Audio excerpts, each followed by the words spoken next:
Yune is a fantastic nuke and support in a period where role compression is very, very important. We're going to talk about where this unit fits, what teams this unit goes best on, what skills to look for in the holoforms, and of course, how this unit matches up against other units. But if you have any questions on the episode, give me a comment below with #questions. I'll get to you as soon as I possibly can. So, why are you picking Yune? So we've talked about role compression, but mode flexibility is huge. If you look on AR defense, she fits in a number of different types of defenses and provides both the nuking support and actual debuffing as well. It's fantastic and really is an asset to a lot of different types of configurations. Let's look at the unit herself, and we've seen the stats, but high res, high attack, and the other stats are low. Let's look a little bit about this Chaos Manifest and what this thing does. Now, there are two things that you want to look at here. The first is this damage reduction based on penalties on the foe and the foes around that foe. That has no limit. I've seen it actually reach 100%. The other thing is dominance based on those same stats. And this means a lot of damage reduction, a lot of true damage, and a lot of times she can one-shot some of the beefier units or at least take off a significant amount of their HP. Chaos Named has aged a little bit, but the Omni Chill along with the chill to the units around it as well as the Panic can come in incredibly handy depending on what configuration you want to run this in. Let's look at the teams though.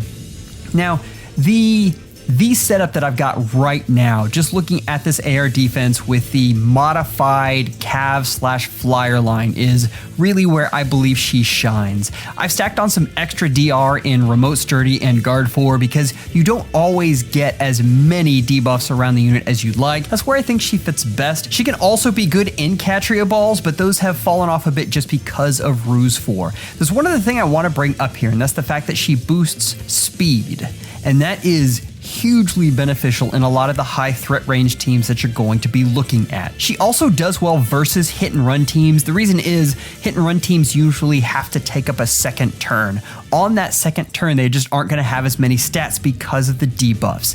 Gale Force is her weakest opponent, and I've got to say most Gale Force teams just trample over Yune and what she brings to the team itself.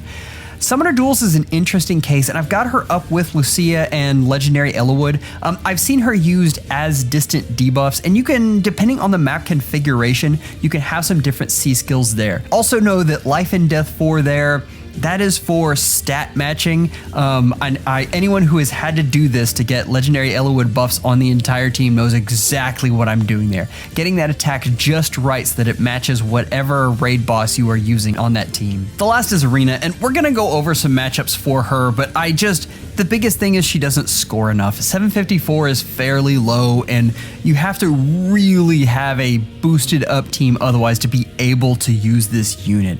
Understand though, even with G-Dual Flying 4, because of the support she provides and the true damage that she brings, she's a very valuable unit if you can afford her. Let's look at AR defense and how exactly this team is working that I'm talking about. Now, understand, because she is so reliant on the opponent having debuffs as well as all of the opponents around them having debuffs, the real trick to countering her is being solo. I haven't taken that into consideration here because that's hard to take into consideration on simulations, but like for instance the matchup versus Alear here, that she wins if Alear has probably 2 opponents within 2 spaces of her. If Alear is completely solo, especially if Alear has Peony support where she's negated her debuffs, then Yune kind of pings off of her. So understand a lot of what Yune does is situational. What you really want to do is pair her with another unit. One example would be Citrine. With that AoE support, you basically get a unit that punishes you if you're alone, and then you get Yune who punishes you if you're in a group. The Corrin matchup really surprised me, and this is definitely a way you're going to see Corrin used, where she has all of her team all around her, pretty much any save tank. I was just shocked that Yune actually survived and took off about half of Corrin's health. This is a big deal, and you can have another unit swoop in and finish Corrin off.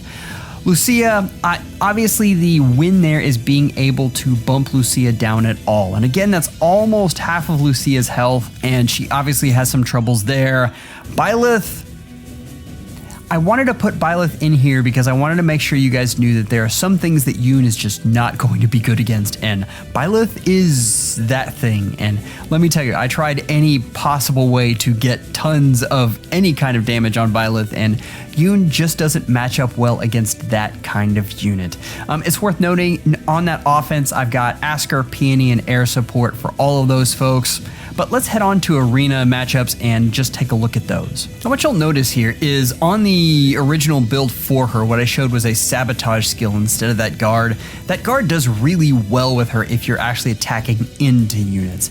If you want her as a pure support, that sabotage AR is really fantastic. Now, looking at the unit she's going up against, as far as Alir, I was really shocked actually. Everyone that I put this unit up against, she did a very good job. As long as she is getting those debuffs on units, she absolutely pounds them, except for Sanaki. And Sanaki is deceptively tanky with that 55 res. There are a lot of res nukes that just don't do well against her. I've seen it used a lot in AR, and this is showing up here in arena duels. But Yune takes care of business, and this is what I'm talking about. Even with a dual skill, this unit is doing well against these other units, and I mean, the one thing I will say, it is possible that you want Chaos named here instead because Panic is so powerful in Arena, but for these purposes, I really did prefer the ploy skill. All right, let's talk about inheritance options here. On defense, I showed you this build, but I really like the remote sturdy, guard 4, and defense res ploy.